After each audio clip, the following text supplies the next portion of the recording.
Next performer is from a little borough called Brooklyn. Give it up for Eliot Thompson, baby. Eliot Thompson. Let's go.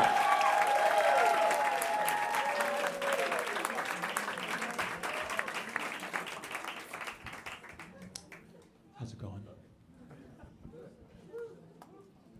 I'll talk about this. I hurt my leg. Over COVID, I tore my ACL. It's all right. And I was seeing a physical therapist, and I swear to God, I got a call 2 weeks ago from NYU where I was going that he had been fired because he didn't get the vaccine. Yeah, he was an anti-vaxxer. They said the mandate got him. Yeah. So they said on my phone, they called me up, and they're like, the mandate got him. And I was like, oh. Because I was actually well aware of this. The anti-vaxxers, they're not really keeping that to themselves. You know? They let you know. As a community, they're very transparent.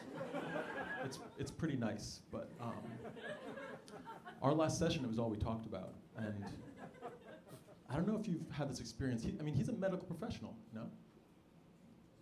My medical professional. And I don't know if you've had this experience when you've been talking to somebody who knows a lot more about a subject that you are sure that you are right about.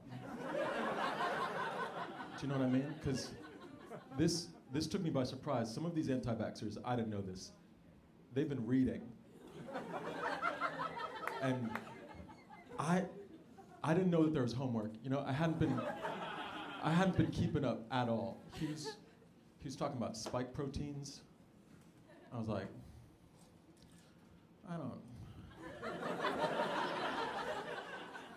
I don't think that's right. Spikes? No way. Maybe on your proteins, but my proteins? Spike-free, guaranteed. Yeah, and you could tell he was getting a little cocky, a little bit, about how good of an anti-vaxxer he is, you know? 'Cause he's got a whole website. He's like semi-pro, you know? And I just want to be like, just because you beat me in an argument, and he did, he destroyed me. I had nothing. But just because you beat me doesn't mean that you're right. Do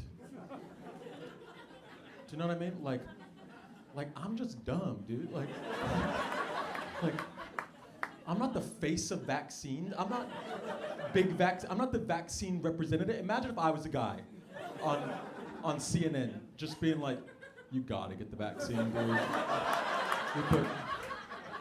We put spikes on them and everything, so I get in line for that, you know? Look, I got the vaccine because I've never turned down free drugs in my life.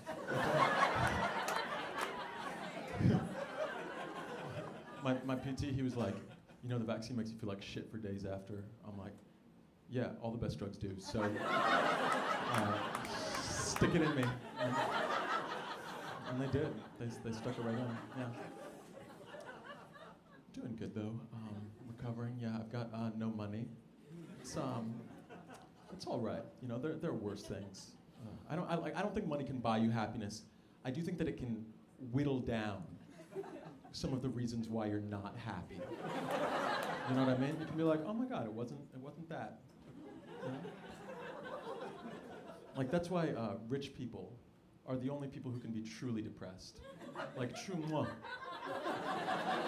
depression. That is a rich privilege. If you are rich and sad, that is a disease. And you need to get that fixed immediately. But if you're poor and sad, it's like, how do you know? That it's depression and not just life objectively. Because I can relate, dude. When I tore my ACL, I didn't have health insurance. I was just dragging around my leg like it was a tail for like 6 weeks, dude. That weighs on the mind. I was down. I was like, I need some help. You know, I was talking to a friend of mine. She's a shrink, and she's like, if you're really feeling bad, we could get you like on an antidepressant, SSRI, get that mood up a little bit. Before we get all pill crazy, you know, before we try changing my brain chemistry, what if? Hear me out. What if we try prescribing me like $700? I think that might fix me. $1,000, even just thinking about $1,000 has raised my mood. I'm like, oh my God, imagine that. But I do think that doctors should be able to prescribe money.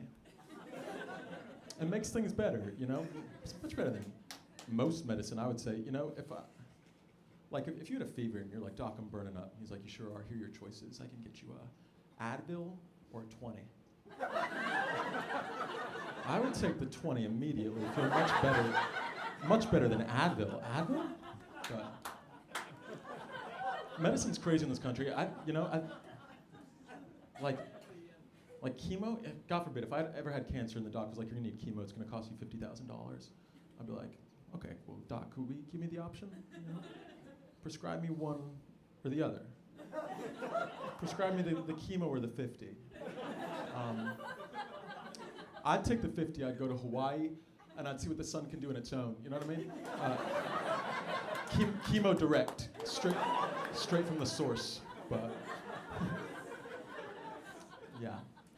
I think things are slowly getting better. I don't know, maybe not, but we've got a new president. I'm stoked about that. What's his name? Biden? Joe? Joe? Yeah. We haven't heard from him in a while, but I'm pretty sure he's still in there. And yeah. I was Team Joe from day one. We all were, right? We all were Team Joe day one, right? Yeah. I feel like to hear. Dude, first time I saw Joe walk on stage, I don't know if Joe walks. I don't really know how Joe gets around. But first time I saw Joe on stage, I was like, you are my dude. You know what? You know what? Here's what I liked. I liked that he didn't run on anything. He had no plans. That was very relatable. I was like, yo, I'm taking the year off too, dude. Don't work so hard. You know what I mean? It's crazy right now. You don't want to make predictions? Come on. But Trump and Biden, though, they're kind of similar, right? They are. They're both old and white. They both have dementia. Yeah, they do. We knew this. It wasn't a surprise. Trump's dementia's a little bit different than Biden's, though, right? Like Trump's dementia has confidence. You know what I mean? Like Trump's just be on stage like, I'm not gonna make any sense and they're gonna love it. And Biden, poor Biden, it hurts him when he forgets, you know? He knows he's supposed to know, and he doesn't know. Like this rule, do you guys remember when Biden forgot Obama's name? Yeah, you think he would have remembered that guy. His one black coworker, but he didn't stand up. I don't know what happened, but he was on stage and he was like, I'm just so proud of the work that me and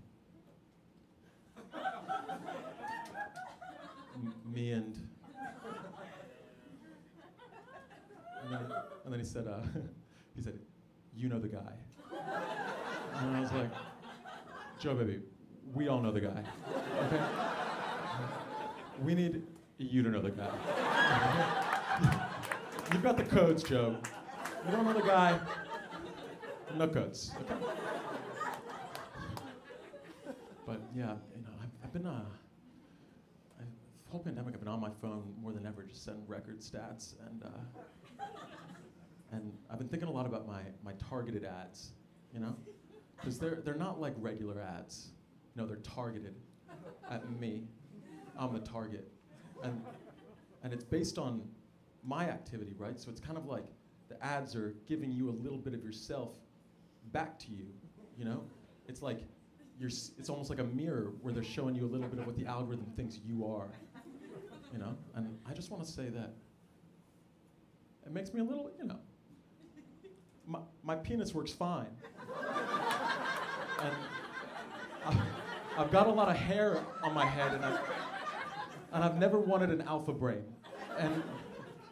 And for the past 2 years, I've just been inundated with ED medication, hair thickening foams, and men who want to make me an alpha business guy. And it makes me self-conscious because I'm not looking for this stuff. So it just means that I have the exact internet tendencies, like to where they're sure of an impotent, bald coward. You know, I'm just out here scrolling like a flaccid Mr. Clean every day for hours, 10 hours a day, and I was thinking because you know the you can't escape the target. You know, everybody's got a target on them. And like I was thinking about this because anybody here have dead friends online? Yeah, you know when your friends die, but they're still online? Yeah. That's the real 21st century ghosting. It's not dating, it's when your friend ODs and then Facebook is like, it's also his birthday, so, you know? That's spooky, that's like, you know, that's a real ghost, but I was thinking about that because, you know, their profiles are still active, like they're still getting, you know, like we're posting RIPs, you know? They're still getting ads. What does Facebook think dead people want to buy? If it's anything like my feed, it'll just be some life coach like Gary Vee just being like, death is no excuse to stop hustling. All right, you guys, that's been my time. Thank you so much.